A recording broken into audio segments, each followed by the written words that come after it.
আসসালামু আলাইকুম, রানী রান্নাঘরে আপনাদের স্বাগতম। আজকে আপনাদের পাতাকপি দিয়ে একটা ইউনিক ভাজি করে দেখাবো। তাহলে চলেন, পাতাকপি কুচানো, সাথে নিয়ে নিয়েছি শিম, মটরশুঁটি, পেঁয়াজের কালি আর স্লাইস করে কেটে নেওয়া আলু।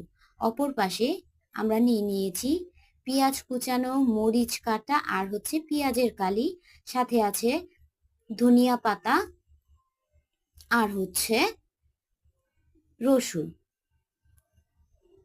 অপর পাশে আমরা দিয়ে দিচ্ছি পরিমাণ মতো লবণ, একটু পরিমাণ মতন হলুদ, সাথে আছে চিংড়ি মাছ। সবটা একসাথে করে নিয়ে আমরা সিদ্ধ করার জন্য একটা পাত্রে বসিয়ে দিলাম, দেখতেই পাচ্ছেন। আর দেখেন, আমাদের এটা ভালো করে যখন সিদ্ধ হয়ে যাবে তখন ফ্রাই প্যানের ভিতরে সামান্য পরিমাণের তেল, সাথে পেঁয়াজ, পেঁয়াজ কুচানো, কেটে নেওয়া রসুন ভালো করে নাড়াচাড়া করে নিয়ে দিতে হবে, যেন একটু বাদামি কালারটা চলে আসে। দেখতেই পাচ্ছেন, আমরা নাড়াচাড়া করার পরে ভালো একটা কালার চলে আসবে।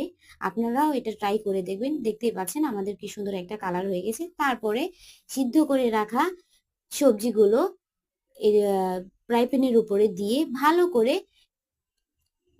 পেঁয়াজের সাথে মাখাঝাকা করে তারপরে তার উপরে দিয়ে দিতে হবে টমেটো আর হচ্ছে ধনিয়া পাতা কাটা।